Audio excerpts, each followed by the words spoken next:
പിന്നെ എണീക്കാനും കുറച്ച് നേരം വൈകി. അപ്പോൾ കിച്ചണിൽ വരാനും നേരം വൈകി. അപ്പോൾ ഞാൻ അടുപ്പ് കത്തിക്കാൻ പോയില്ല കേട്ടോ. അടുപ്പ് കത്തിക്കാൻ നിന്നാൽ ചിലപ്പോൾ ചോറായി കിട്ടൂല. അപ്പോൾ ഞാൻ ചെറിയ കുക്കറിൽ കുറച്ച് അരി കഴുകിയാണ്ട് വെള്ളം ഒഴിച്ചാണ്ട് അടുപ്പത്ത് വെച്ചിട്ടുണ്ട്. അപ്പോൾ ഇന്ന് കുക്കറിലാക്കി ചിഞ്ചുവിന് ചോറ് എന്ന് വിചാരിച്ചിട്ടോ.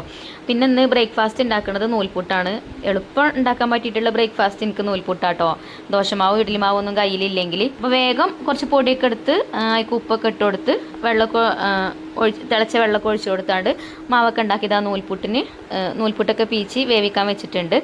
പിന്നെ ഈസി ആയിട്ട് ഉണ്ടാക്കാൻ പറ്റുന്ന ഒരു മുട്ടക്കറിയാണ് കേട്ടോ ഉണ്ടാക്കുന്നത്. അപ്പോൾ ഒരു കടായി അടുപ്പത്ത് വെച്ചേക്ക് വെളിച്ചെണ്ണ ഒഴിച്ചു കൊടുത്തു, കടുകിട്ട് പൊട്ടിച്ചെടുത്തു. പിന്നെ അതിലേക്ക് ചെറിയൊരു സവാളയും ചെറിയൊരു തക്കാളിയൊക്കെ ഇട്ടിട്ട് ഒന്ന് വഴറ്റിയെടുക്കുന്നുണ്ട്. പച്ചമുളക് കൊടുത്തിട്ടുണ്ട് എരിവിന്. കറിവേപ്പിൻ്റെ ഇട്ടിട്ട് ഒക്കെ ഒന്ന് വഴന്ന് വരാൻ വേണ്ടിയിട്ട് ഞാൻ കുറച്ച് നേരം ഒന്ന് അടച്ചു വെച്ചിട്ടോ. ഒക്കെ ഒപ്പം തന്നെ ഇട്ട് കൊടുത്തേക്കാണ് തക്കാളിയും അതേപോലെ തന്നെ സവാളയൊക്കെ കേട്ടോ. പിന്നെ എനിക്ക് മസാലപ്പൊടികളും ചേർത്ത് കൊടുത്തു. കുറച്ച് കാശ്മീരി മുളക് പൊടി, മല്ലിപ്പൊടിയും എഗ്ഗ് മസാല ആട്ടോ ചേർത്ത് കൊടുത്തത്. എഗ്ഗ് മസാല ഇല്ലെങ്കിൽ കുറച്ച് ചിക്കൻ മസാല ചേർത്താലും മതി. അതൊക്കെ ചേർത്ത് ഒന്ന് വഴറ്റി കൊടുത്തതിന് ശേഷം കുറച്ച് പച്ചത്തേങ്ങ അരച്ചിട്ട് അതുമായിക്ക് ഒഴിച്ചു കൊടുത്തു.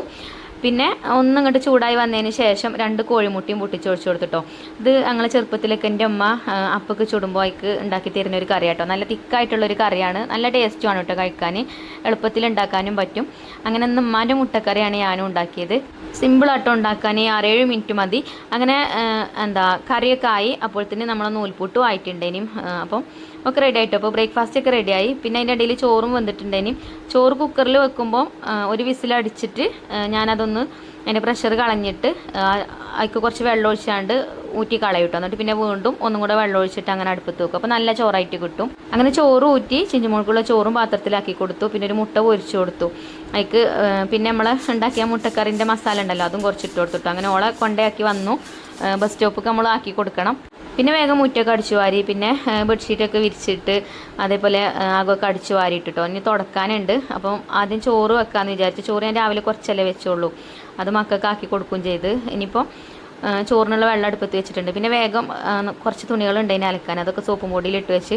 പിന്നെ കിച്ചണിൽ കണ്ടോ ഒരുപാട് പാത്രങ്ങൾ ഉണ്ടായിട്ട് കഴുകാൻ. അങ്ങനെ പാത്രങ്ങളൊക്കെ കഴുകി കൗണ്ടർ ടോപ്പൊക്കെ വൃത്തിയാക്കി ഇട്ടപ്പോൾ നമ്മളെ മീൻകാരൻ വന്നു. അപ്പോൾ ഇന്ന് കിട്ടിയ മീൻ മാന്തള മീനാണ് കേട്ടോ. ഇത് തൊലി കളയാൻ എളുപ്പമാണ്. 2 ഭാഗവും തൊലി കളഞ്ഞ് നല്ലോണം ഒന്ന് ക്ലീൻ ചെയ്തെടുത്താൽ മതി. അങ്ങനെ മീൻ ഉപ്പുമുളക് തേച്ച് വെച്ചു. പിന്നെ ഇന്ന് വെണ്ടയ്ക്കും തക്കാളിയൊക്കെ ഇട്ടിട്ട് മോരൊക്കെ ഒഴിച്ചിട്ടുള്ള ഒരു കറിയാട്ടോ ഉണ്ടാക്കിയത്. നല്ല ടേസ്റ്റുള്ള കറിയാട്ടോ വെണ്ടക്കക്കറി.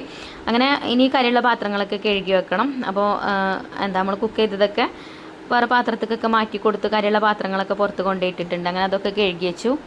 പിന്നെ മീനൊക്കെ പൊരിക്കണതിൻ്റെ ഇടയിൽ അലക്കലും കഴിഞ്ഞിട്ടുണ്ടേനും. പിന്നെ അതിൻ്റെ ഇടയിൽ തുടക്കലും കഴിഞ്ഞു. അതൊക്കെ അടിച്ചു വാരിയിട്ടിട്ടുണ്ടേനും രാവിലെ തന്നെ. പിന്നെ തുടക്കലും കഴിഞ്ഞു. പിന്നെ കുളിയും നിസ്കാരമൊക്കെ കഴിഞ്ഞ് ഫുഡൊക്കെ കഴിച്ചിട്ടോ. അപ്പോൾ ഇന്നത്തെ വീഡിയോ ഇത്രേ ഉള്ളൂ. ഇഷ്ടമായ ലൈക്ക് ചെയ്യണേ.